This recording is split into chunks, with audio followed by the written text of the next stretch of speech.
విశ్వసనీయతే ఊపిరి. మోసాల బాబు వద్దు, జగన్ ముద్దంటున్నారు జనం. జగనన్న చెప్పాడంటే చేస్తాడంటున్నారు ప్రజలు. అమలు చేయని హామీలు ఎన్నిస్తే లాభం ఏంటి?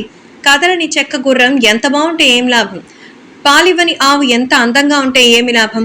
అలాగే అమలు చేయని మేనిఫెస్టోలో ఎన్ని పథకాలు, ఎన్ని హామీలుంటే ఏం లాభం? అందుకే చెప్పేదే చేస్తాం, చేసేదే చెప్తాం. విశ్వసనీయతే మా ప్రాణం.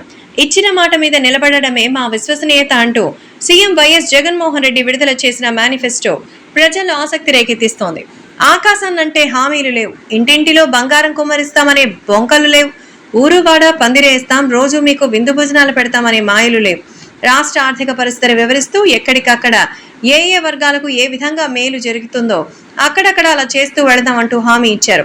అమ్మ ఒడి, రైతు భరోసా వంటివి ఆయా వర్గాలకు మేలు చేస్తాయి. ఇక మిగతా పథకాలు ఇప్పటికే అమలులో ఉన్నవి, వాటిని యథాతథంగా కొనసాగిస్తారు. అన్నిటికీ మించి చంద్రబాబు మాదిరిగా నోటికొచ్చింది చెప్పడం, తర్వాత మాట తప్పడం జగన్ వద్ద ఉండదు. ఏది చెప్తారో అదే చేస్తారన్న నమ్మకం ప్రజల్లో ఉండడమే. ఉన్నవి చాలు. ఈ మాత్రం సరిగ్గా అమలైతే ఇంకేం కావాలి? చంద్రబాబు వస్తే అవి కూడా ఇవ్వడు, మాటలు చెప్పి ఓట్లేయించుకుని మోసం చేస్తాడని ప్రజలు తన అనుభవాలను గుర్తు చేసుకుంటున్నారు.